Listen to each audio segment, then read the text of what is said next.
I get a lot of emails, even snail mail letters, that ask me to try and address a kind of constant fear that runs through the heart of seekers,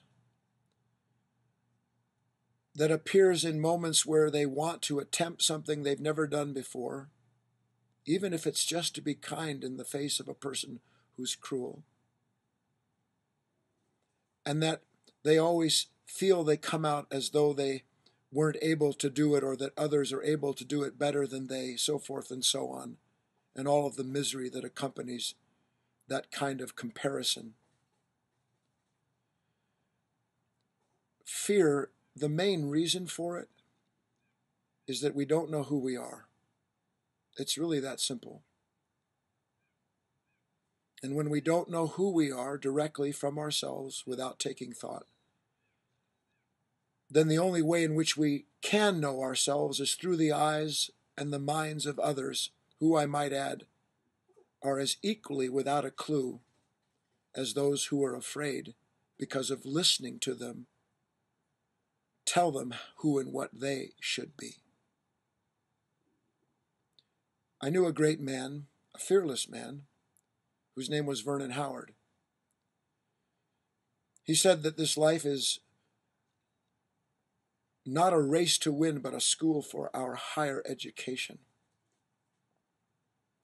When we take the purpose of our existence to be somehow or other extracted by how others view us and the value they attribute to us, then all we're going to be is someone who every moment of our life looks out and either measures others around us and determines they're better than we because they do something, meaning they get more accolades than we do, better than we, or we sit and measure ourselves by ourselves, judge ourselves for our inability or our inadequacy to accomplish what we believe others have done. And again, we measure their value by this system of social economics, the worth of someone because others agree it, or we see them living out a certain lifestyle that we believe is the modicum of what it means to be successful. Listen to me.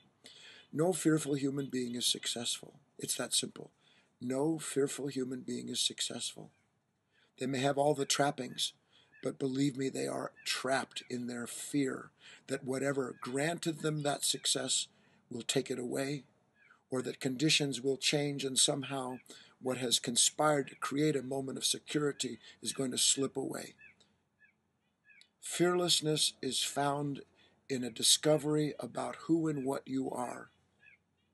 And the discovery, to sum it up, is that there is never a moment in which you can't succeed at discovering what is new and true about yourself.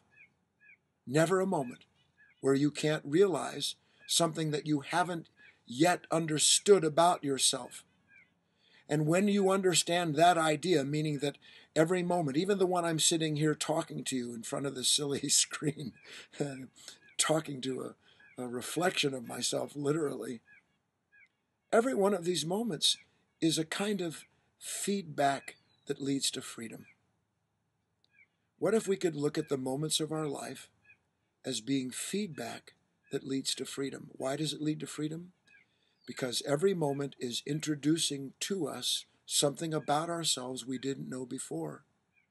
And what is it that frightens us in any given moment, other than, oh gosh, who I am, what I know, what I can do? It's not adequate.